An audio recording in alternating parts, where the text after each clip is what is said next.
Hello friends, welcome to গল্পের রামধনু। আমি সন্দীপা। চ্যানেলের নাম গল্পের রামধনু, অথচ আজ পর্যন্ত একটাও শিকার কাহিনী আমি দিইনি। তাই এবারের আমার প্রয়াস রিজুদার গল্প। আশা করি অন্য সব গল্পের মতোই এই গল্পটিও আপনাদের ভালো লাগবে এবং আপনারা পাশে থেকে আমাকে লাইক, শেয়ার, কমেন্ট করে সাপোর্ট করবেন। তাহলে শুরু করা যাক বুদ্ধদেব গুহর লেখা রিজুদার গল্প টার বাঘোয়া। তোমরা কেউ বারকানানা থেকে চৌপান যে রেল লাইনটি চলে গেছে পালাউমির গভীর জঙ্গলের মধ্যে দিয়ে, সেই পথে গেছো কি না জানি না। না গিয়ে থাকলে একবার যেও। দুপাশে এমন সুন্দর দৃশ্যের রেলপথ খুব কমই আছে। শাল, মহুয়া, আসন, পন্নন, কেদ, পিয়াশাল, ঢৌয়া, পলাশ, শিমুল, আরও কত কি নাম জানা এবং নাম না জানা গাছগাছালি। ছিপছিপে ছিমছাম ঝিরঝিরে নদী, মৌন মুনির মতো সব মন ভরা পাহাড়, মাইলের পর মাইল ঢালে উপত্যকায় গড়িয়ে যাওয়া সবুজ জামদানি শালের মতো জঙ্গল। এক এক ঋতুতে তাদের এক এক রূপ।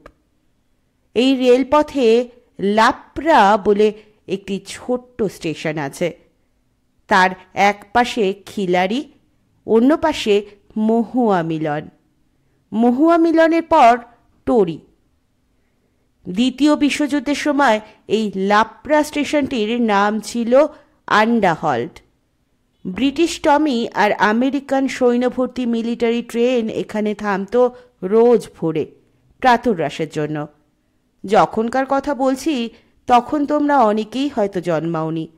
যে সময়কার এবং যে সব জায়গার কথা বলতে বসেছি সেই সময় এবং সেই সব সুন্দর দিন ও পরিবেশ বিলীয়মান দিগন্তের মতোই দ্রুত মিলিয়ে যাচ্ছে, মুছে যাচ্ছে।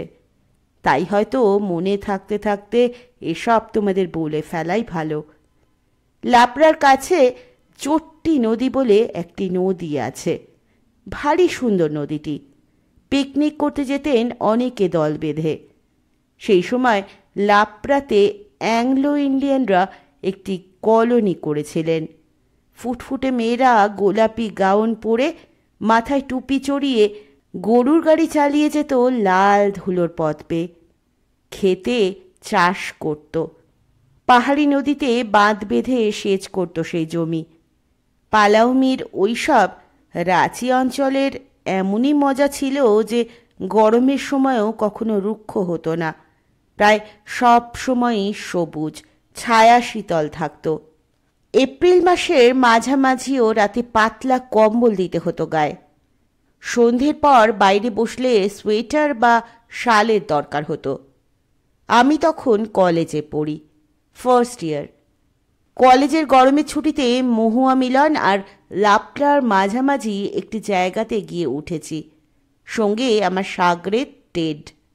টেডের বাবা আমার বাবার সঙ্গে এক অফিসে কাজ করতেন। অস্ট্রিয়াতে টিরাল বলে একটি বড় সুন্দর প্রদেশ আছে, সেখানেই তার পৈতৃক নিবাস। কিন্তু তার বাবার সঙ্গে ভারতবর্ষেই টেড ছিল অনেক বছর, জন্মেও ছিল সে এখানে। আমরা দুজনে অভিন্ন হৃদয় বন্ধু ছিলাম। বনে জঙ্গলে টেডের সঙ্গে যে কত ঘুরেছি আর শিকার করেছি সেই সময়, সেসব কথা এখন মনে হয় স্বপ্ন। এখন টেড আছে ক্যানাডাতে। ছোটবেলায় ভারতবর্ষে জঙ্গলে ঘুরে তার জঙ্গলের নেশা ধরে গেছিল, তাই ক্যানাডার জঙ্গলে বিরাট কাঠের কারবার ফেলেছে সে বড় হয়ে। 3-4 বছর অন্তর টেড আমাকে প্রায় জোর করেই নিয়ে যায়, টিকিট কেটে পাঠায় ওখান থেকে। ক্যানাডার বনে জঙ্গলে এখন আমি ও সাগরেদ হয়ে ঘুরে বেড়াই। সেদিন বিকেলে একটা ছোট্ট পাহাড় ছুলোয়া করিয়ে ময়ূর, তিতির ও মুরগি উড়িয়েছিলাম আমরা। তবে খানেওয়ালা মাত্র আমরা দুজন। সঙ্গে আছে টিরি দাদা। টিরি ওরাও।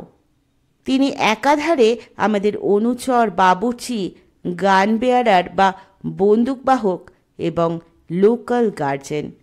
তাই অনেক পাখি উড়লেও তিনজনে দিন দুই খাওয়ার মতো দুটো মোরগ আর দুটো তিতির শুধু মেরেছিলাম আমরা। ময়ূর মারতাম না কখনো আমাদের কেউই। একবার শুধু কেমন খেতে লাগে তা দেখবার জন্য অনেক দিন আগে মেরেছিলাম একটা। তোমরা বোধহয় অনেকেই জানো না, ময়ূরের মাংস হচ্ছে পৃথিবীর সবচেয়ে স্বাদু ও নরম হোয়াইট মিট। টিরিদাদা রান্না টান্না করছে, আমরা বাংলোর বাইরে বেতের চেয়ারে বসে গল্প করছি। কাল পরশু সবে অমাবস্যা গেছে, তখনও চাঁদ ওঠেনি। ফুরফুর করে হাওয়া দিয়েছে, মহুয়া আর করঞ্জের গন্ধ ভেসে আসছে সেই হাওয়াতে। অন্ধকার বন থেকে ডিউয়া ডুইট পাখি ডাকছে। কোনো জানোয়ার দেখে থাকবে হয়তো ওরা। এমন সময় দেখি মশাল জ্বালিয়ে ৮-১০ জন লোক দূরের পাকদণ্ডী পথ বেয়ে জঙ্গলের মধ্যে দিয়ে জোরে জোরে কথা বলতে বলতে আমাদের বাংলোটিকেই আসছে। সন্ধ্যের পর এই জঙ্গলে জায়গায় বিশেষ প্রয়োজন ছাড়া কেউই বড় একটা ঘর ছেড়ে বাইরে বেরোয় না। এত লোক একসঙ্গে কোথা থেকে আসছে সেই কথা ভাবতে ভাবতে আমরা চেয়ে রইলাম নাচতে থাকা মশালের আলোগুলোর দিকে। বিকেলে মুরগি মারার সময় যারা ছুলোয়া করেছিল তারা মহুয়া মিলরের আশেপাশের বস্তিরই সব ছোট ছেলে। তাদের আমরা ১ আনা করে পয়সা দিতাম ৩-৪ ঘন্টা ছুলোয়ার জন্য। তখনকার ১ আনা অবশ্য এখনকার ৫ টাকার সমান। তাই ভিড় করে আসতো ওরা ছুলুয়া করার জন্য। সেদিনই টেডের বন্দুকের ছড়রাগুলো ঝরঝর করে একটা কেলাউন্দা ঝোপের গায়ে গিয়ে লাগে। তার পাশেই ছিল একটি ছেলে। এমন বোকার মতো জায়গায় এসে পড়েছিল ছেলেটা যে একটু হলেই তার গায়েই গুলি লেগে যেত। তার গায়ের পাশে গুলি লাগতে এসে অনেকক্ষণ হতবম্ব হয়ে মাটিতে বসেছিল। টিরিদাদা গিয়ে তাকে তুলে ধরে। ঠিকই নাড়িয়ে তার যে কিছুই হয়নি এ কথা বুঝিয়ে তার ঠোঁটের ফাঁকে একটু খৈনি দিয়ে দিয়েছিল। অতটুকু ছেলে খৈনি খায় দেখে আমরা অবাক হয়ে গেছিলাম। এই লোকগুলো আসছে কেন কে জানে। ছেলেটার গায়ে সত্যি সত্যি কি গুলি লেগেছিল? শিকারে গিয়ে মাঝে মাঝে এমন এমন সব ঘটনা ঘটে যে তখন মনে হয় বন্দুক রাইফেলে আর জীবনে হাত দেব না। আমার ছোট ভাইয়ের একটা ফুসফুস তো কেটে বাদই দিতে হলো। এক বেআক্কেল সঙ্গীর বেনজির বন্দুকের পাখি মারা ছড়া তার একটা ফুসফুসকে ছিন্ন ভিন্ন করে দিয়েছিল। সবই জানা আছে, মানাও। তবুও কিছুদিন যেতে না যেতেই জঙ্গল আবার হাতছানি দেয়। কানে ফিসফিস করে জঙ্গলের কানাকানি, পাখির ডাক, সম্বরের গভীর রাতে দূরাগত ঢাং ঢাং আওয়াজ, চিতাবাঘের গোঙানি, আর নাকে ভেসে আসে জঙ্গলের মিশ্র গন্ধ।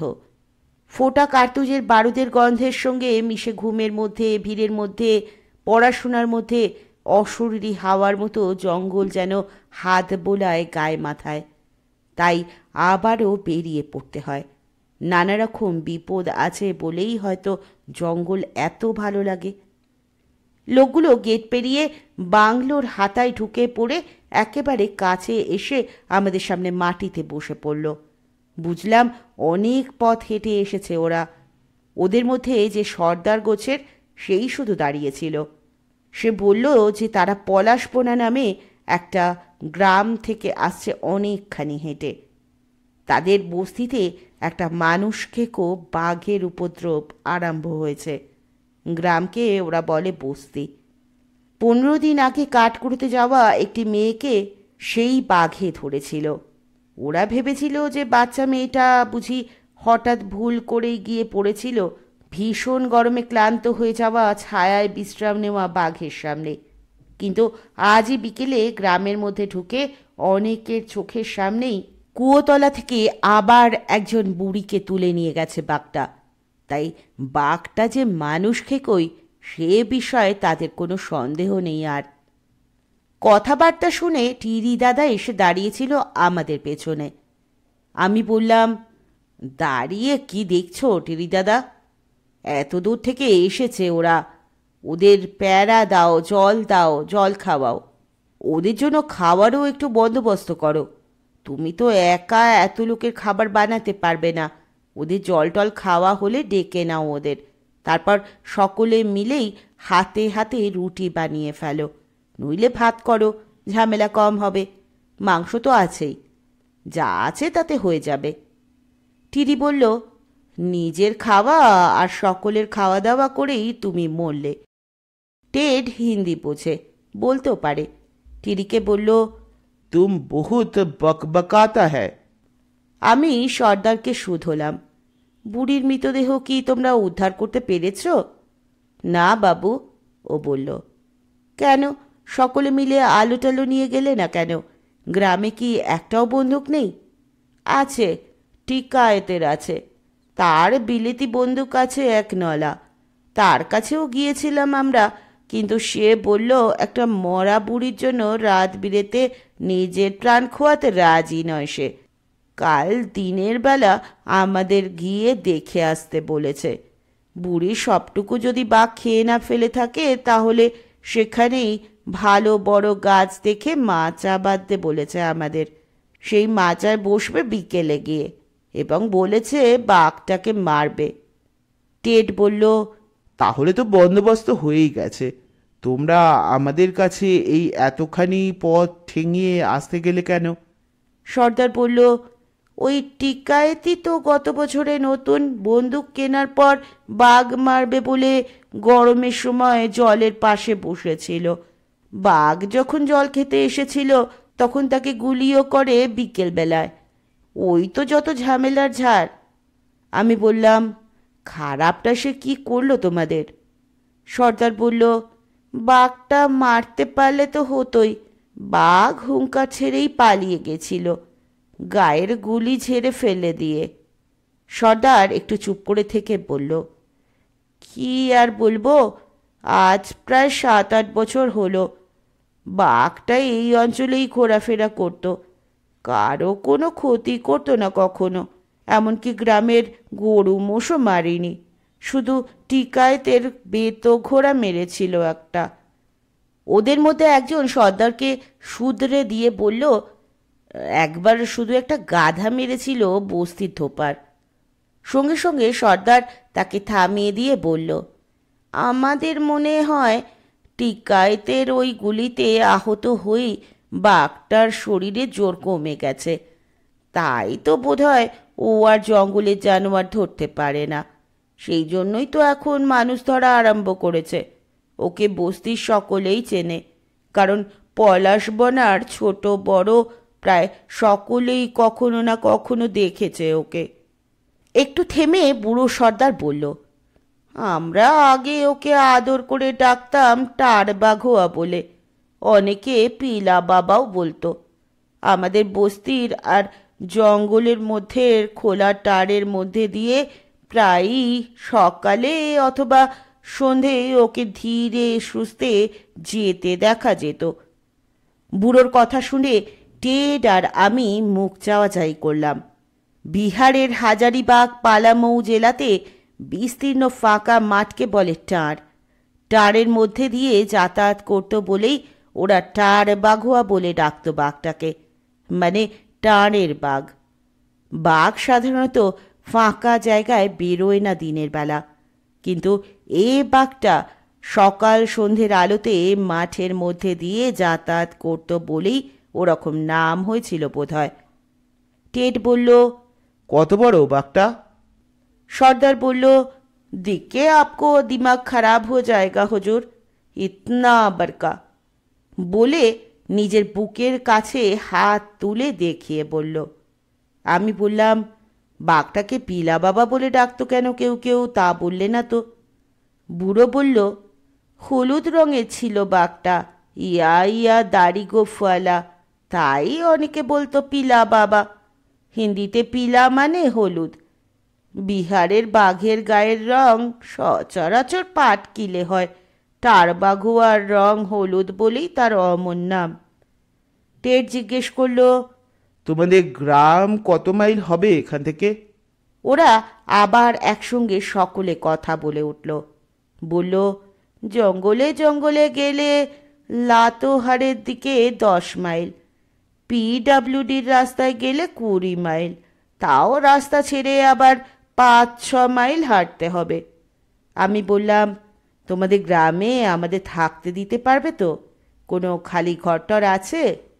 বুড়ির ঘরই তো আছে, ওরা বলল। তারপর বলল, বুড়ির কেউই ছিল না, এক নাতি ছিল। গত বছরে এমনই এক গরমের দিনে একটা বিরাট কালো গহুমন সাপ তাকে কামড়ে দেয়। ওঝা কিছুই করতে পারল না, মরে গেল সে।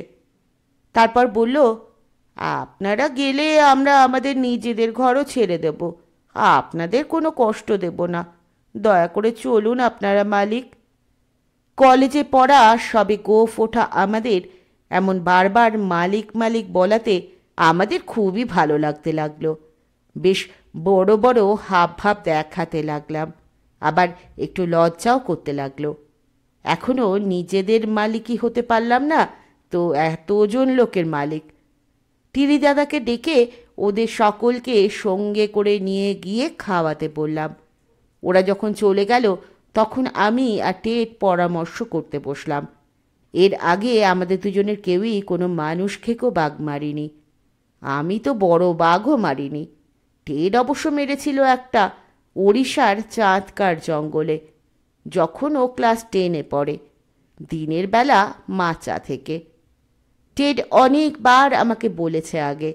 বাঘটা এমন বিনা ঝামেলায় মরে গেল যে একটুও মনে হলো না যে বাঘ মারা কঠিন। 375 ম্যাগনাম রাইফেলের গুলি ঘাড়ে লেগেছিল 7 হাত দূর থেকে। বাঘটা মুখ থুবড়ে পড়েই ভীষণ কাঁপতে লাগলো, মনে হলো ম্যালেরিয়া হয়েছে, গায়ে কম্বল চাপা দিলেই জ্বর ছেড়ে যাবে।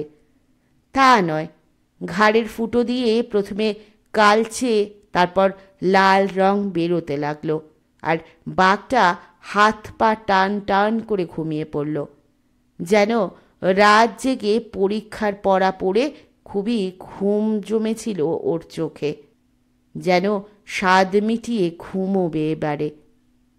টেডের প্রথম বাঘ অমন লক্ষ্মী ছেলের মতো মারলেও টেড ও আমি খুব ভালোই জানতাম যে বাঘ কী জিনিস।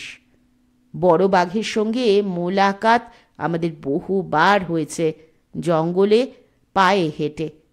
যেই না চোখের দিকে তাকিয়েছে বাঘ, অমনি মনে হয়েছে যে অ্যাডিশনাল ম্যাথামেটিক্সের পরীক্ষা যে ভীষণই খারাপ দিয়েছি, অথচ কাউকে বাড়িতে সে খবরটা এ পর্যন্ত জানায়নি।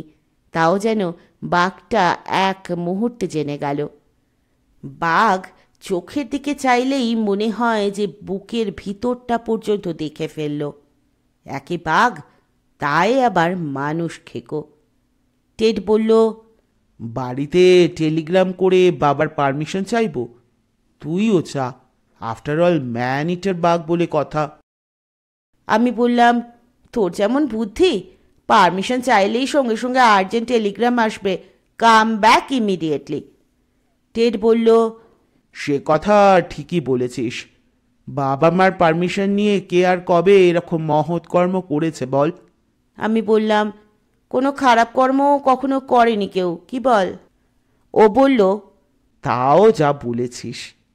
তারপর বলল, থাকতেন আমার মা বেঁচে, মা দেখতিস রিটার্ন টেলিগ্রাম করতেন, বাঘের চামড়া না নিয়ে ফিরলে তোমারই পিঠের চামড়া তুলব।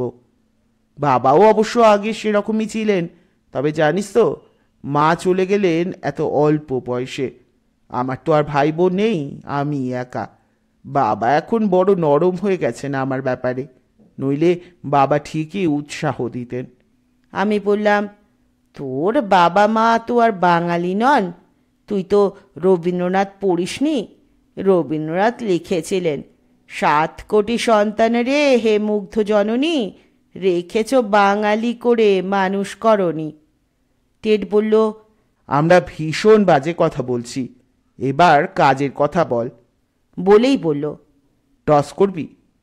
আমি বললাম, দুস, টস করা মানেই একজন জিতবে অন্যজন হারবে, হারাহারির মধ্যে আমি নেই, তুইও থাকিস না। আমরা হারতে আসিনি, কখনো হারবো না, আমরা জিতবই। আমরা যাচ্ছি, ডিসাইডেড।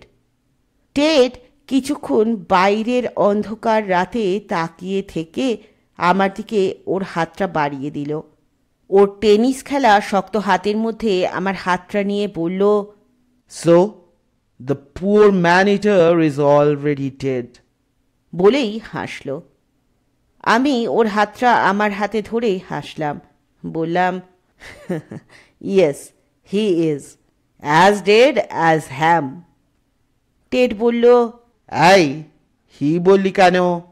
বাঘ কি বাঘিনী আমরা তো জানি না, এখনো গিয়েই জানবো। আমি বললাম, ঠিক। টিরি দাদা এসে বলল, ওদের প্যারা আর জল খাইয়েছি, রুটি বানানো শুরু হয়ে গেছে, 1.5 ঘন্টার মধ্যেই খাওয়া দাওয়া শেষ হবে। ভাত ফাত খেতে ভালোবাসে না ওরা, 15 মিনিটের মধ্যেই পেট খালি খালি লাগে নাকি ভাত খেলে। টিরি দাদাকে উদ্দেশ্য করে টেড বলল, বাঁধা চাঁদা করে আমরাও ওদের সঙ্গে বেরিয়ে পড়ব। আজ রাতারাতি ওদের গ্রামে পৌঁছতে হবে। বুড়িকে খাওয়ার পরও যে পলাশবনা গ্রামেই মৌরসি পাট্টা গেড়ে বসে থাকবে বাঘ, তার তো কোনো গ্যারান্টি নেই। টিরি দাদা আপত্তির গলায় বলল, এই রাতে সাপ খোপ আছে। আমি বললাম, ভূত প্রেত আছে টিরি দাদা। টিরি দাদা বলল, ব্যাস ব্যাস, রাতের বেলা আবার ওদের নাম করা কেন? বড় বেয়াদব হয়েছ। টেড হাসল, বলল, শোনো টিরি, ওদের সঙ্গে তুমিও খেয়ে নেবে ভালো করে, আর আমাদের খাবারটা এখানেই দিয়ে যেও সকলের খাওয়া হয়ে গেলে। টিরি দাদা বলল, মোরগ আর তিতিরগুলো সবই কেটে ফেললাম। তারপর 1 বালতি পানি আর 1 গাদা লঙ্কা ফেলে এমন ঝোল বানাচ্ছি যে যারা তোমাদের প্রাণে মারার জন্য নিতে এসেছে তাদের প্রাণ আজ আমার হাতেই যাবে। ওদের কারোরই বাঘের মুখ অবধি পৌঁছতে হবে না হয়তো আর এই ঝোল খাওয়ার পর। টেড হাসল, তারপর বলল, তুমি আজকাল কথা বড় বেশি বকছো, কাজ কম করছো টিরি। যাও, পালাও এখান থেকে। টিরি দাদা সত্যি সত্যি চটে গেছে মনে হলো এবার। বলল, তোমাদের দুজনে কারো যদি কিছু হয় তাহলে আমি তোমাদের বাবাদের কাছে কোন জবাবদিহিটা করব? এ কথা একবারও ভেবেছ? সবে কলেজে উঠেছ, এখন ভালো করে গোঁফ পর্যন্ত ওঠেনি, সব একেবারে লায়েক হয়ে গেছো দেখি তোমরা। লায়েক কেন যে মরতে আমি এখানে ফেসেছিলাম, সঙ্গে এসেছিলাম। আমি বললাম, আমরা বন্ড লিখে সই করে দিয়ে যাব। আমাদের মৃত্যুর জন্য টারবাঘোয়াই দায়ী, টিরি দাদা দায়ী নয়। টারবাঘোয়া সেটা আবার কি? টিরি দাদা কাঁচা পাকা ভুরু তুলে শুধল। টেড বলল, বাঘটার নাম গো, বাঘটার নাম। এত বড় বাঘ যে দেখলে দিমাগই খারাপ হয়ে যাবে। টিরি দাদা বলল, আমার দিমাগ বাঘ না দেখেই খারাপ হচ্ছে, ভালো লাগছে না একটুও। আমার মন একেবারেই সায় দিচ্ছে না, কি বিপদেই যে পড়লাম। পলাশপনা গায়ের কাছাকাছি আসতেই আমাদের 1.5 ঘন্টা লেগে গেল। ইচ্ছে করেই মহুয়া মিলনে খাওয়া দাওয়ার পর বিশ্রাম নিয়ে আমরা রাত 1:30 নাগাদ ওখান থেকে বেরিয়েছিলাম, যাতে ভোর ভোর এসে পলাশবনাতে পৌঁছতে পারি। পথের এক জায়গায় একটা বেশ উঁচু এবং গভীর জঙ্গলে ভরা পাহাড় আছে। তার গায়ে ন্যাড়া চ্যাটালো কালো পাথরের চাঙড়, অনেকগুলো বড় বড় গুহা। সবে ওঠা একটু চাঁদের আলোয়, গরমের শেষ রাতের হাওয়ায়, দোলাদুলি করা ডালপালার ছায়ায় পাহাড়টাকে ভুতুরে ভুতুরে লাগছিল। টিরি দাদা এখানে এসেই আমাদের একেবারে গায়ে গায়ে সেটে চলতে লাগলো। টেড বলল, কি হলো টিরি দাদা, ভয় পেও না, আমারও মন বলছে এখানে ভূত নিশ্চয়ই আছে। টিরি দাদা প্রচণ্ড রেগে উঠল এবং সঙ্গের 2-1 জন ওর সঙ্গে তাল মেলালো। বলল, রাতের বেলায় বন পাহাড়ে ওসব দেবতাদের নিয়ে রসিকতা একেবারেই করতে নেই। ওরা ওইসব দেবতাদের ভালো করেই জানে, তাই ভয় পায়। বন্দুক দিয়ে তো আর ওদের মারা যাবে না। টেড চুপ করে গেল। হঠাৎ আমাদের সামনে অল্প চাঁদের আলোয় মাখামাখি ভুতুরে পাহাড়তলি থেকে একটা আওয়াজ উঠল। পাহাড়ের আনাজ কানাজ উপত্যকা সব সেই আওয়াজে গম গম করে উঠল। লোকগুলো সব ঘন হয়ে ঘেঁষাঘেঁষি করে দাঁড়ালো আমাদের পেছনে। বুড়ো সর্দার ফিস ফিস করে বলল, টান বাঘোয়া। সে বাঘের গলার আওয়াজ এত জোরালো এবং এত গম্ভীর, এবং যার আওয়াজ শুনেই তলপেটের কাছে ব্যথা ব্যথা লাগছিল, তাই তার চেহারাটা ঠিক কী রকম হবে তা অনুমান করে আমি মোটেই খুশি হলাম না। টেড কিছুক্ষণ অন্ধকারের মধ্যে যেদিক থেকে শব্দটা এসেছিল সেই দিকে চেয়ে থেকে বিড়বিড় করে কি যেন বলল। বাঘটা আর একবার ডাকল। একটু পরেই একটা কোটরা হরিণ আর একদল মেয়ে সম্বর জঙ্গলের ডান দিকে দৌড়তে দৌড়তে ডাকতে ডাকতে চলে গেল। তাতে বুঝলাম বাঘটা আমাদের পথ থেকে অনেক ডান দিকে সরে যাচ্ছে। মশালগুলো জোর করে নিয়ে ওরা আবার এগোলো। আমি আর টেড রাইফেলের ম্যাগাজিনে গুলি লোড করে নিলাম।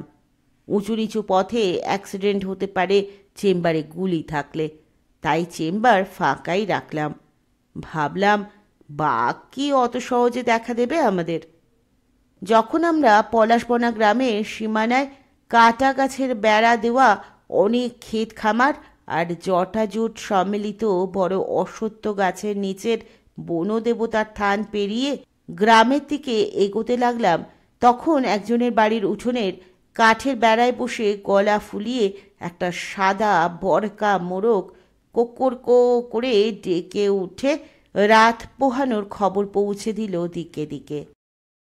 পলাশবনাতে পৌঁছতেই খবর পাওয়া গেল যে টিকায়েত খুবই চটে গেছে গায়ের লোকেদের ওপরে।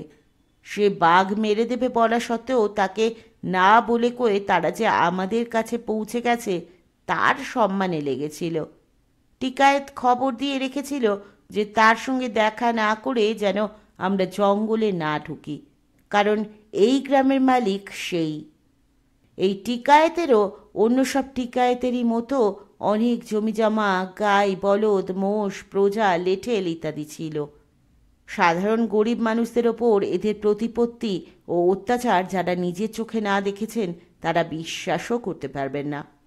যাই হোক, টেড আমার দিকে তাকালো, আমি টেডের দিকে।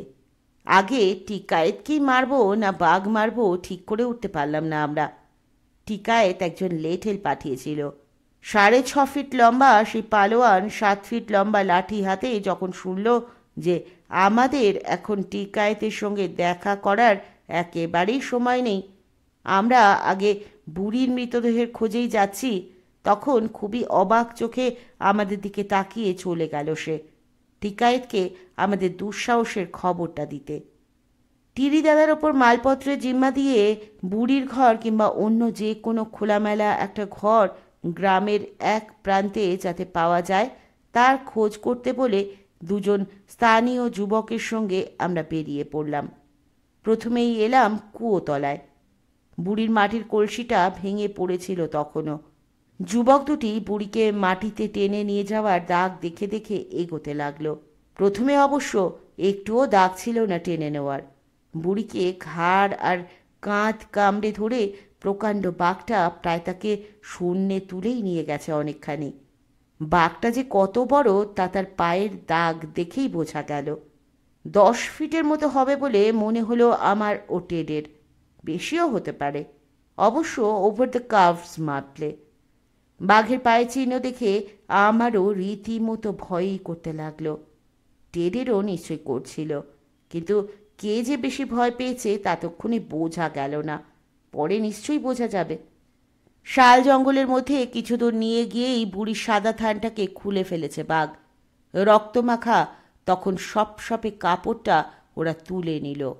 দেখা গেল বাঘটা বুড়িকে কতগুলো পুটুস আর আনারসের মতো দেখতে মোরব্বার জঙ্গলের মধ্যে দিয়ে ছেঁচড়ে টেনে নিয়ে গেছে।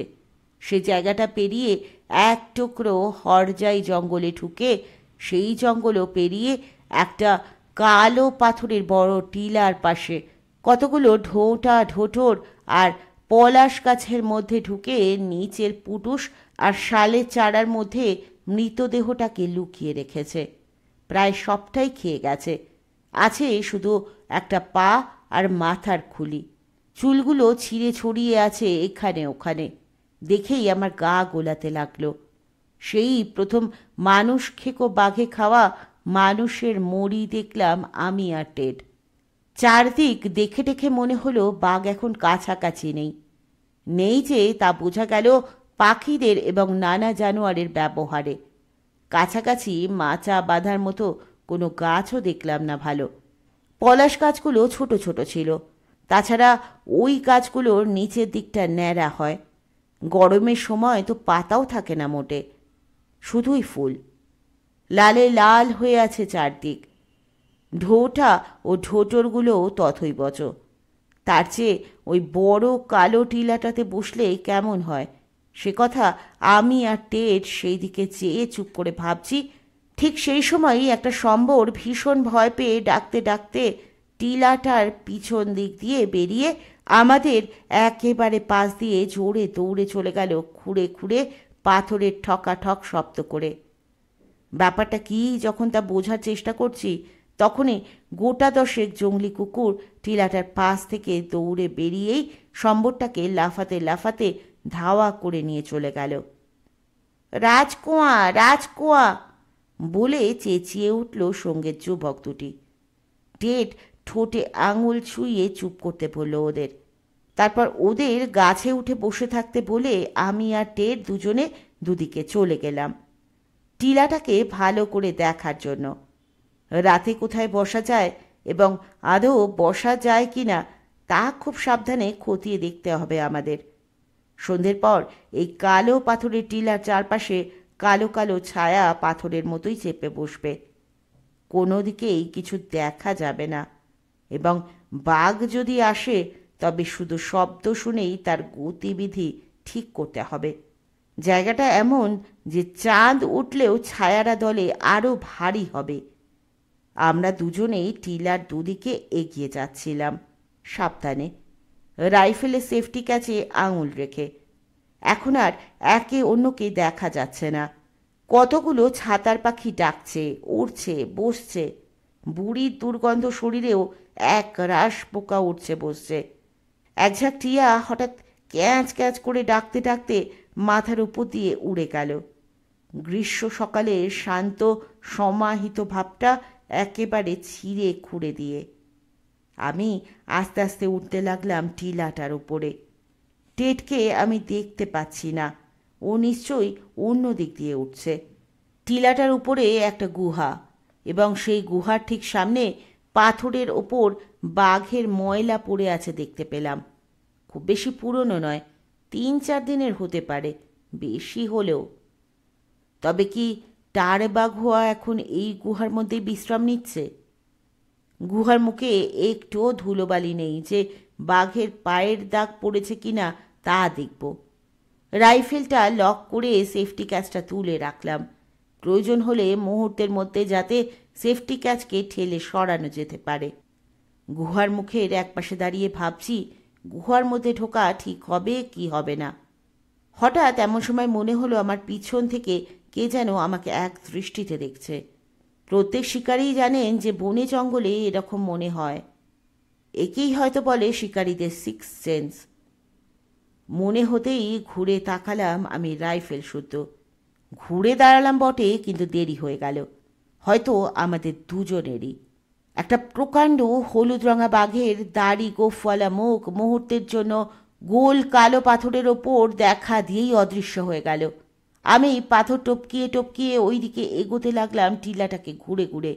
বাঘটা যেখানে ছিল সেখান থেকে এক লাফেই আমার ঘাড়ে পড়তে পারত, কিন্তু আমি যেখানে ছিলাম সেখান থেকে বাঘের কাছে পৌঁছতে হলে অনেকখানি ঘুরেই যেতে হবে, অনেকগুলো পাথর ডিঙিয়ে ও গহ্বর এড়িয়ে।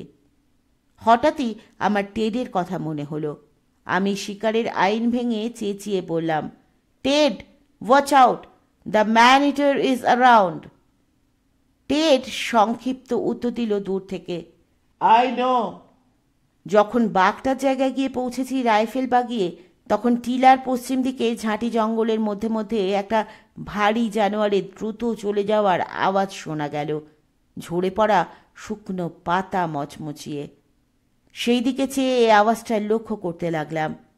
দূরে যেতে যেতে আওয়াজটা একটা ছায়াচ্ছন্ন পাহাড়ি নালার মধ্যে দিয়ে মিলিয়ে গেল। আমি নেমে এলাম সাবধানে টিলা থেকে। গাছে বসা একটা লোককে জিজ্ঞেস করলাম টিলার উপর থেকে গুহার মুখটি সে দেখতে পাচ্ছে কিনা। সে বলল পাচ্ছে।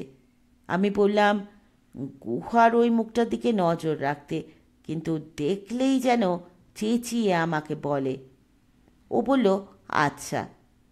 নেমে দেখি টেড খুব মনোযোগ দিয়ে মাটিতে কি যেন দেখছে। আমি যেতেই আমাকে দেখালো টিলার নিচে মাটিতে একজোড়া বাঘের পায়ের দাগ, টারবাগুহার দাগ এবং একটি বাঘিনীর পায়ের দাগ। বাঘিনী টারবাগুহার চেয়ে ছোট। এরপর আমরা দুজনে সাবধানে টিলাটার চারদিকে একবার ঘুরলাম আরও দাগ আছে কিনা দেখার জন্য। টিলার পশ্চিম দিকে যেদিকে আওয়াজটা মিলিয়ে যেতে শুনেছিলাম একটু আগে, সেই দিকে মাটিতে অনেক পায়ের দাগ দেখলাম বাঘ ও বাঘিনীর। 3-4 দিন আগে বৃষ্টি হয়েছিল, নরম মাটিতে দাগগুলো স্পষ্ট। আমরা মহা সমস্যায় পড়লাম। ফিরে এলাম আবার বুড়ির দেহ যেখানে পড়েছিল সেখানে। যে লোকটা গুহার মুখে পাহারা দিচ্ছিল তাকে বসিয়ে রেখে গাছের অন্য লোকটাকে নেমে আসতে বলল টেড। সে নামলে তাকে দ্বিতীয় বাঘের কথা জিজ্ঞেস করল ও। ওরা তো আকাশ থেকে পড়ল। গ্রামের যত লোক নানান কাজে প্রত্যেক দিন জঙ্গলে আসছে তাদের মধ্যে কেউই এক টারবাগুহা ছাড়া অন্য কোনো বাঘকে দেখেনি, পায়ের দাগও দেখেনি। এই গ্রামে আশেপাশে কখনো কোনো চিতাবাঘও দেখেনি ওরা। হয়তো তার কারণ টারবাগুহাই। তার মতো পাহারাদার থাকতে কোনো চিতাবাঘেরই এখানে এসে ওস্তাদি করতে সাহস হয়নি। ইতিমধ্যে 4 জন লোক হৈ হৈ করতে করতে দড়ি আর একটা চৌপাই মাথায় করে এসে হাজির। তারা বলল যে তারা টিকায়েতের লোক। টিকায়েত রাতে এখানে মাচা করে বসবে, তাই মাচা বাঁধতে পাঠিয়েছে। তারপর আমাদের দিকে ফিরে বলল আপনারা কিন্তু বাঘের গায়ে গুলি টুলি করবেন না। কর্মচারীরা আপনাদের খুঁজছে। আপনাদের খুবই বিপদ হবে টিকায়েতের কথা না শুনলে। কর্মচারীরা জানা কথা, টিকায়েতেরই লোক, কিন্তু সে আমাদের খুঁজলেই তো আমরা যাব না তার কাছে। টেড বলল টিকায়েতের পোষা বাঁদর নই আমরা। আমাদের সঙ্গের যুবক দুটি টেডের কথাতে হেসে উঠল। তাতে টিকায়েতের লোকগুলো আরও ছুটে গেল। গাছের উপর থেকে অন্য লোকটিও নিচে নেমে এলে আমি টিকায়েতের লোকেদের বললাম মাচা কোথায় বাঁধবে? ওরা বলল যে গাছে সুবিধে মতো বাঁধা যায়, কিন্তু টিকায়েতকে গিয়ে বলো যে এখানে দুটো বাঘ আছে। 1 নলা শটগান দিয়ে তার পক্ষে এই দুটি বাঘের মোকাবিলা করা কি সম্ভব হবে? তার প্রাণের ভয় নেই। টেড বলল টিকায়েতকে গিয়ে বলো আমরা সকলে মিলেই একসঙ্গে বাঘ দুটি মারার চেষ্টা করি। ওরা ভাবল ঠাট্টা করছি। তখন টেড তাদের নিয়ে গিয়ে পায়ের দাগ দেখালো, ভালো করে বুঝিয়ে দিল ব্যাপারটা কি। 2 বাঘের পায়ের দাগ দেখে লোকগুলো ফ্যাসাদে পড়ল। তারপর রাইফেল হাতে আমরা ওই জায়গা ছেড়ে চলে যাচ্ছি দেখে ওরাও বোধহয় খালি হাতে ওই অকুস্থলে থাকা নিরাপদ নয় ভাবল। আমরা একটু এগোতেই দেখি উপুর করা খাটিয়া মাথার ওপর নিয়ে পেছন পেছন আসছে পুরো দল, বড় বড় পা ফেলে। টেড বলল চলো আমরা ফিরে যাই। এখানে দেখছি টিকায়েতকেই আগে মারতে হবে, তারপর বাঘ মারার বন্দোবস্ত। এত রকম কমপ্লিকেশন, এতজনের এত মত নিয়ে মানুষকেও বাঘ মারা যায় না।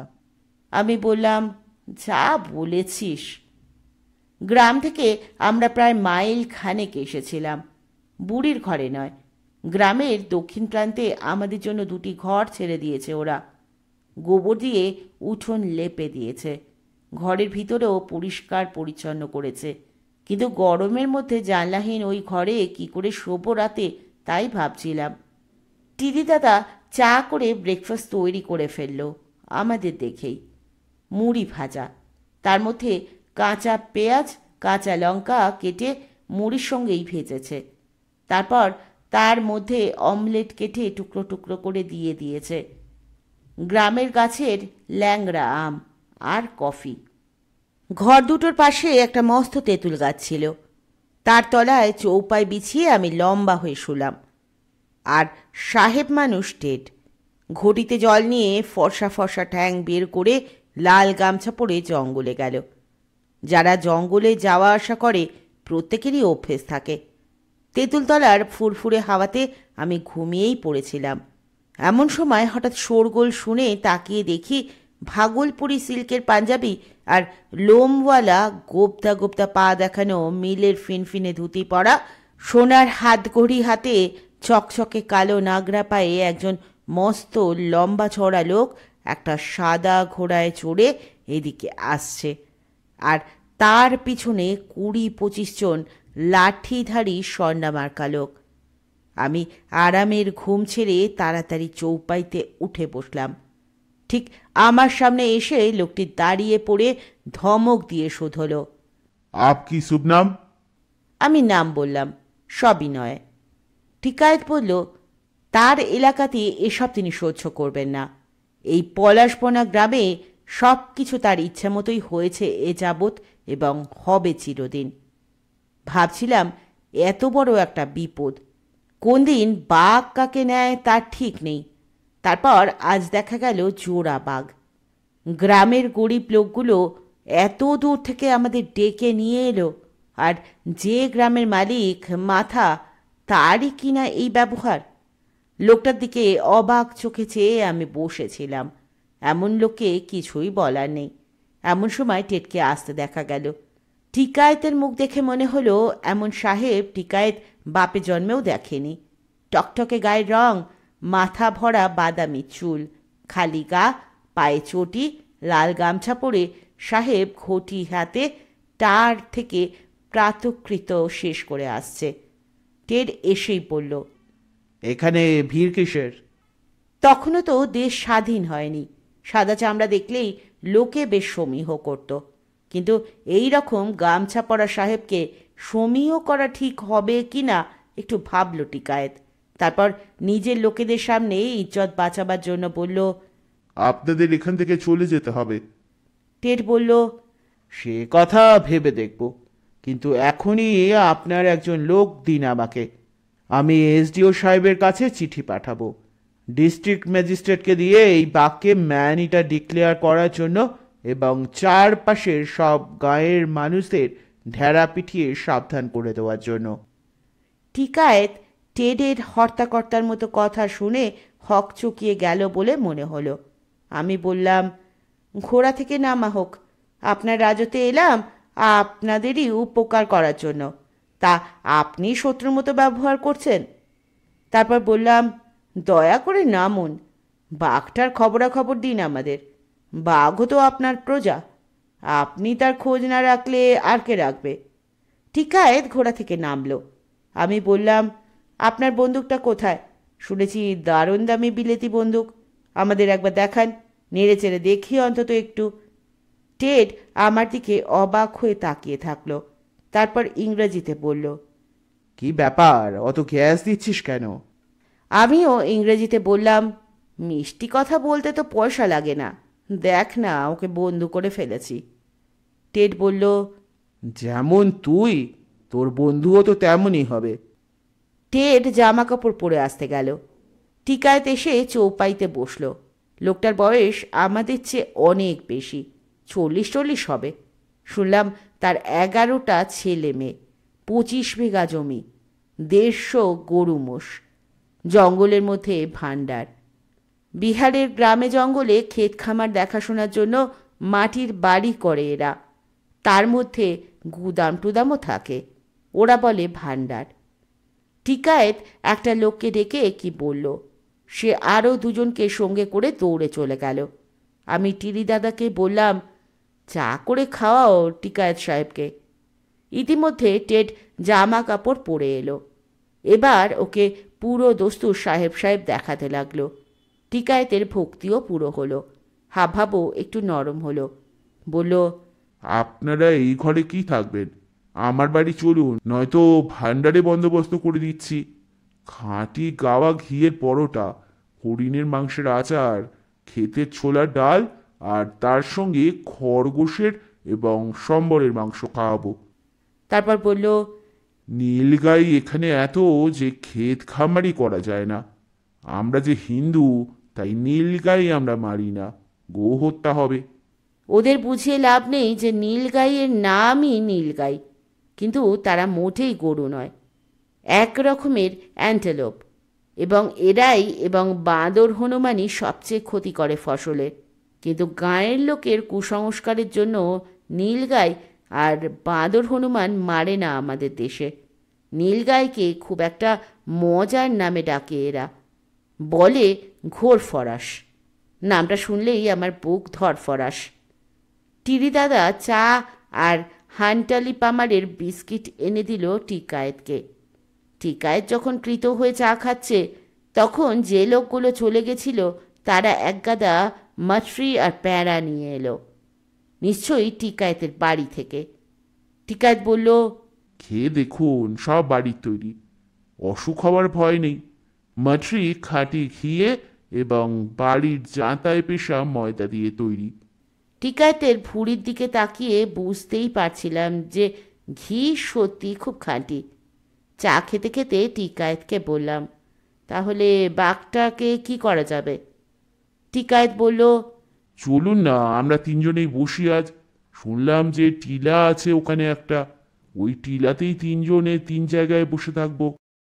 টেড আমাকে ইংরাজিতে বলল, তুই যাত্রা পার্টিতে কবে নাম লেখালি? ম্যানিটার মারতে তাহলে সঙ্গে বলছি সারেঙ্গিওয়ালাকেও নিয়ে যা।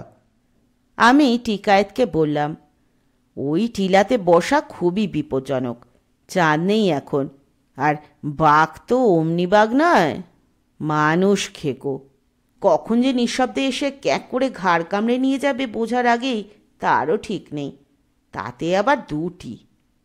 টিকায়েতের মুখে এক তাচ্ছিল্যের হাসি ফুটে উঠল। বলল, আপনারা তাহলে খুব বাঘ মারবেন? বাঘ মারতে সাহস লাগে। বলেই তাচ্ছিল্যের চোখে তাকিয়ে আবার বলল, ইয়ে বাচ্চো কা কাম নেই। আমি বললাম, তা লাগে, কিন্তু গুয়ার তুমি আর সাহস এক কথা নয়। মানুষ খেকো বাঘ মারতে বোকা বোকা সাহসের চেয়ে বুদ্ধি আর ধৈর্য অনেক বেশি লাগে। টিকায়েত বিদ্রুপের হাসি হেসে বলল, যা বুঝবার তা বুঝেছি। আপনাদের মতো বাচ্চা ছেলেদের কর্ম নয় এই বাঘ মারা। তারপরই বলল, বাজি লাগান একটা তাহলে। আমার খুব রাগ হলো আমাদের বাচ্চা বলাতে। টেড বলল, বাজি কিসের? বাঘ কে মারবে? বাঘ মারার বাজি। আমি বললাম, বাঘ মরলেই হলো, কে মারে সেটা অবান্তর। টিকায়েত আবার বলল, বুঝেছি, ভয় পেয়ে পেছিয়ে যাচ্ছেন। তারপর আবার বলল, বলুন কি বাজি? সাহস আছে? কি হলো, বাজি ধরারও সাহস নেই? টেড হঠাৎ বলল, বাজি একটা রাখা যাক, কিন্তু অন্য বাজি। বাঘ আগে আপনাকে খাবে না আমাদের খাবে? আমাদের তো এখানে কেউই নেই। আমার বন্ধুকে খেলে তাকে ভালোভাবে সৎকার করবেন, আর আমাকে খেলে জঙ্গলের মধ্যে একটা সুন্দর ফুল গাছের নিচে ছায়াওয়ালা জায়গায় কবর দেবেন। তারপর একটু চুপ করে থেকে লোকজনদের দিকে তাকিয়ে গলা চড়িয়ে বলল, আর আপনি মরলে আমরা দাঁড়িয়ে থেকে আপনাকে দাহ করার বন্দোবস্ত করব নদীর পাড়ে। টিকায়েত বেজায় চটল, বলল, বুঝেছি। টেড আবার বলল, কি হলো বাজির? টিকায়েত বলল, আপনাদের বাজির মধ্যে আমি নেই, আমি একাই বসবো আজ বাঘের জন্য। আমি বললাম, বসেনি যদি তাহলে টিলায় বসবেন না, আমার অনুরোধ। ভেবে দেখব। টেড বলল, একজন লোক দিন যাতে দিনে দিনে এসডিওর কাছে যেতে পারে। এসডিও আবার ডিএমকে জানাবেন, তবে তো ম্যান এটা ডিক্লেয়ার করতে পারবেন। লোকের কি অভাব, লোক দিয়ে দিচ্ছি 1.5 বোঝা। আপনি চিঠি লিখে দিন। টিকায়েত বলল। টেড টিরি দাদাকে কাগজ আনতে বলল। টিরি দাদা কাগজ আনলে চিঠি লিখে সই করল। আমাকেও সই করতে বলল। টিকায়েতকে বলল সই করতে গ্রামের লোকেদের হয়ে। টিকায়েত লেখাপড়া জানে না। ডান হাতে রিয়া মোটকা বুড়ো আঙুলে কালি লাগিয়ে টিপসই দিল সে। তারপরই উঠে পড়ে পড়ল। আমি চাই মাচা বাঁধার বন্দোবস্ত করি গিয়ে।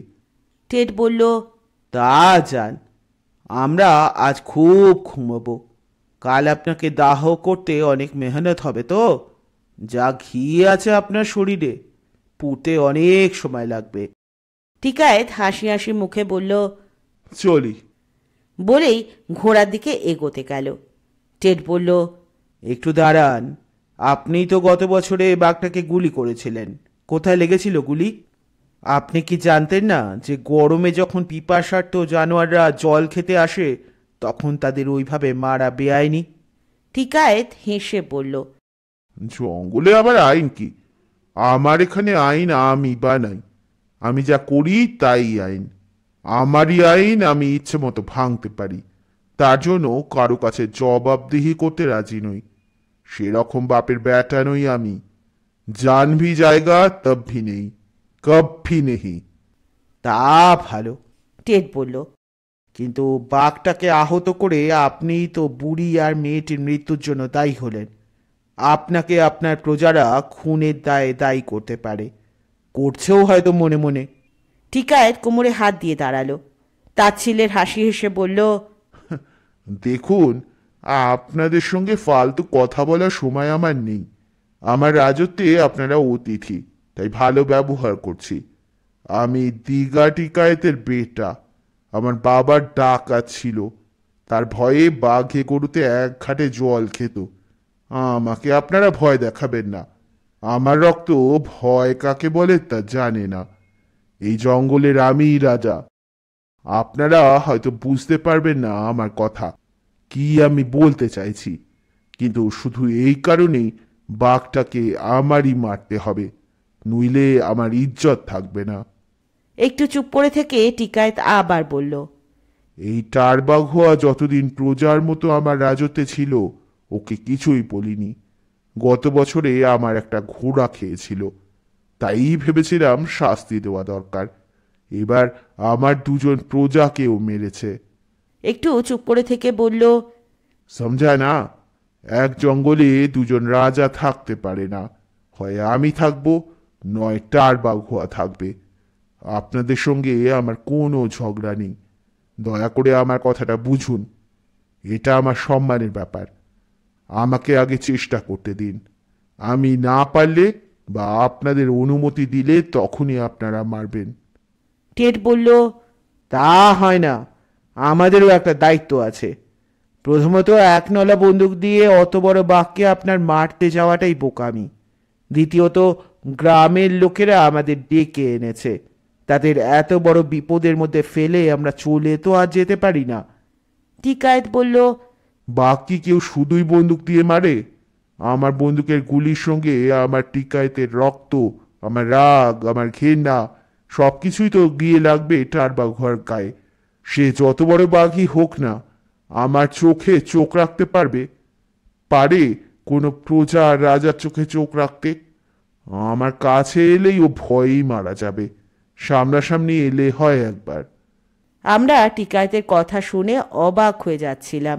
অদ্ভুত মানুষ, এরকম মানুষ আমরা কেউই দেখিনি আগে, পড়িও নি কোনো বইতে। টেড বলল, তাই যদি হবে, তাহলে গত বছর আপনার গুলি খেয়ে ও বেঁচে গেল কি করে? অমন গুলিখোর বাঘকে প্রজা বানালেনি বা কেন? টিকায়েত মাথা নিচু করে চুপ করে থাকলো। তারপর বলল, ও আমাকে দেখতে পায়নি, আমিও ওকে দেখতে পাইনি। সেদিন আমার ছোট ছেলের জন্মদিন ছিল। বাড়ির লোককে কোটরা হরিণের মাংস খাওয়াবো কথা দিয়ে জলের কাছে গিয়ে বসেছিলাম। বেলা পড়ে এসেছিল, প্রচণ্ড গরমে ক্লান্তিতে ঘুম ঘুম এসে গেছিল। হঠাৎ দেখি জলের পাশে পুটুস ঝোপের আড়ালে কোটরা হরিণের মতো লালচে কি একটা জানোয়ার এসে দাঁড়িয়েছে। কখন যে এলো জানোয়ারটা তা বুঝতেই পারিনি। হরিণই হবে ভেবে গুলি করে দিয়েছিলাম বন্দুক তুলেই। গুলি করতেই বিকট চিৎকার করে এক বিরাট লাফ দিয়ে যখন সে চলে গেল তখন দেখি টারবাঘ হওয়া। কোথায় গুলি লেগেছিল? জানি না, বোধহয় পায়ের থাবা টাবাতে। কি গুলি দিয়ে মেরেছিলেন? তখন আমার বিলেতি বন্দুক ছিল না। মুঙ্গেরি গাদা বন্দুকে 3 আঙুল বারুদ কোষে গেঁদে সামনে সীসার গুলি পুড়ে ঠুকে দিয়েছিলাম। আমি বললাম, আপনি তো আগেই বললেন যে টারবাঘুয়াকে আপনার ঘোড়া খাওয়ার জন্য শাস্তি দিতে গেছিলেন। আমার ঘোড়া এবং বস্তির থোপার গাধা ওরা সকলেই আমার প্রজা, তাই আমারই হলো। শাস্তি দেওয়ার ইচ্ছে ছিল, কিন্তু বাঘ ভেবে তো আর গুলি করিনি, কোতরা ভেবেই করেছিলাম। অত কাছ থেকে গুলি লাগলে কোতরা চিৎপাত হয়ে পড়ে যেতই। বাঘ জানলে ভালো করে নিশানা নিয়ে মোক্ষম জায়গাতেই মারতাম, তাহলে ওখানেই তাকে শুয়ে থাকতে হতো। তখন আমার রাশিচক্রের একটু গোলমাল চলছিল, এখন তা কেটে গেছে। বলেই বলল, এই দেখুন, একটা মাদুলি ধারণ করেছি। বলেই পাঞ্জাবির ভিতর থেকে সোনার হাড়ে বাঁধা পেল্লায় একটা মাদুলি দেখালো। টেড বলল, আমাদের শুভকামনা রইল, কিন্তু আপনি তাহলে 3 দিন সময় নিন। 3 দিনের মধ্যে রাজায় রাজায় যুদ্ধ শেষ না হলে আমরা এই উলুখাগড়ারাও কিন্তু নেমে পড়ব যুদ্ধে। আপনার কথাটা আমরা বুঝেছি, বোঝবার চেষ্টা করছি বলেই এই কথা বলছি, এবং আগে আপনাকে সুযোগ দিচ্ছি। আপনার বাঘ আপনিই মারুন। টিকায়েত এতক্ষণে হাসল, তারপর একটু চুপ করে থেকে বলল, বজরংবলী আপনাদের ভালো করুন। আমি জানতাম আমার কথা আপনারা বুঝবেন। আপনাদের বহুত মেহরবানি। জয় বজরংবলী কা জয়। এই বলে তো ঘোড়ায় গিয়ে উঠল টিকায়েত। বিরাট সাদা ঘোড়াটার ঘাড়ের কেশর ফুলে উঠেছিল। সেই ঘোড়ার ওপর এই পলাশবনা গ্রামের টিকায়েতকে রোদে সত্যি সত্যি একজন রাজার মতোই দেখাচ্ছিল। ঘোড়ার লাগাম টেনে টিকায়েত বলল, আপনারা কিন্তু আমার অতিথি, খাওয়া দাওয়া সব আমারই দায়িত্ব। এখানে আপনারা রান্না করে খেলে আমি খুবই দুঃখ পাবো। রান্না যদি একান্ত করেনি, তবু রসদ কিন্তু সব আমিই পাঠিয়ে দেব। এটুকু নিশ্চয়ই করতে দেবেন আমাকে।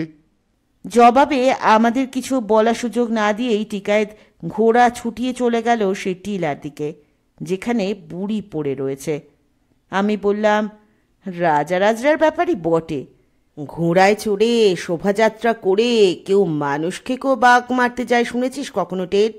রোদের মধ্যে লাল ধুলো উড়িয়ে দুলকি চালে চলা সাদা ঘোড়ার পিঠে বসা টিকায়েত জঙ্গলের আড়ালে অদৃশ্য হয়ে গেল। টেড সেই দিকেই তাকিয়েছিল। অনেকক্ষণ তাকিয়ে হঠাৎ বলল, খুব ইন্টারেস্টিং কিন্তু মানুষটা। আমি বললাম, ভীষণ দাম্ভিক, এত গর্ব ভালো নয়। টেড বলল, আমি তোর সঙ্গে একমত নই। গর্ব না থাকলে কি নিয়ে মানুষ বাঁচে? গর্বের মধ্যে দোষ নেই, কিন্তু টিকায়েতের গর্বের কারণটার মধ্যে কোনো গুণও নেই।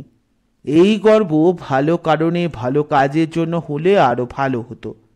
তারপর একটু চুপ করে থেকে বলল, জানিস, আমার মনে হয় গর্ব ব্যাপারটার নিজেরই আলাদা একটা গুণ আছে, একটা বেগও আছে। যার গর্ব আছে তার দায়িত্ব অনেক, সেই গর্বকে বাঁচিয়ে রাখার। আর এই বাঁচিয়ে রাখার চেষ্টা করতে করতেই এইসব মানুষ অনেক কিছু করে ফেলতে পারে, তাই না? দেখিস, মানুষটার এমন জেদ, ঠিক বাঘটা মেরেই দেবে। আমাদের কপালে আর মানুষ খেকো মারা হলো না, মিছিমিছি এলাম এতদূর তল্পি তল্পা নিয়ে। টিরিদাদা চায়ের কাপ তুলে নিতে এসেছিল। হঠাৎ গম্ভীর গলায় বলল, বাঘে খাবে ওকে, বাঘে খাবে। টেড ধমক দিল, কেন বাজে কথা বলছো টিরি দাদা? টিরিদাদা বলল, বাজে কথা নয়, ও যখন কথা বলছিল আমি তখন যমদূতকে দাঁড়িয়ে থাকতে দেখেছি ওর একেবারে পিছনে, ওর আয়ু শেষ। আমি রেগে গিয়ে বললাম, যত সব বাজে কুসংস্কার তোমার টিরিদাদা। টিরিদাদা অভিমানের গলায় বলল, আরে আমি দেখলাম যে নিজের চোখে। তারপর গলা নামিয়ে বলল, টিকায়েত হচ্ছে ডিগা টিকাদারের বেটা, আর আমি হচ্ছি মিরি পাহানের বেটা। আমিও সব দেখতে পাই, সত্যি দেখেছি যমদূতকে, বিশ্বাস করো। টিরিদাদার কথা যেন শোনেইনি এমনভাবে অন্যমনস্ক গলায় টেড দূরে তাকিয়ে হঠাৎই বলল, তোদের দেশে এইরকম গর্বিত উদ্ধত সব মানুষ থাকতেও ব্রিটিশরা তোদেরকে পরাধীন করে রাখলো যে কি করে এত বছর তা ভাবলেও অবাক লাগে। বুদ্ধদেব গুহর লেখা রিজুদার গল্প টারবাঘোয়ার প্রথম পর্ব এখানেই শেষ হলো। পরের দিন এসে হাজির হব দ্বিতীয় পর্ব নিয়ে। জানতে অপেক্ষা করুন টারবাঘোয়া কার হাতে মারা গেল। তাহলে পরের দিন এসে হাজির হব আবার দ্বিতীয় পর্ব নিয়ে। ততক্ষণ পর্যন্ত সকলে ভালো থাকবেন, সুস্থ থাকবেন, পাশে থাকবেন। নমস্কার।